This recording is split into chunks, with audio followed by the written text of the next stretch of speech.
একদিন আমার শ্বশুরমশাই এলেন আমার বাবার কাছে এসে বলল, আমি এরকম, আমার ছেলে তো এখানে আসে, আমার আপনাদের কথা বলেছে, তো আমরা চাইছি ও বিয়ে করুক, ও বলেছে আপনার মেয়েকে বিয়ে করবে।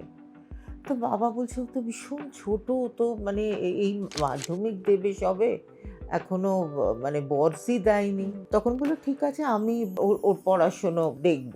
তখন বলল, না, আমাদের বাড়িতে পড়াশুনোটা ইজ ভেরি ইম্পর্টেন্ট। ইম্পোর্টেন্ট। সেটা তাপসের বাড়িতেও ছিল। হি ওয়াজ মানে আমার একদম। শ্বশুর ওয়াজ এ ডক্টর।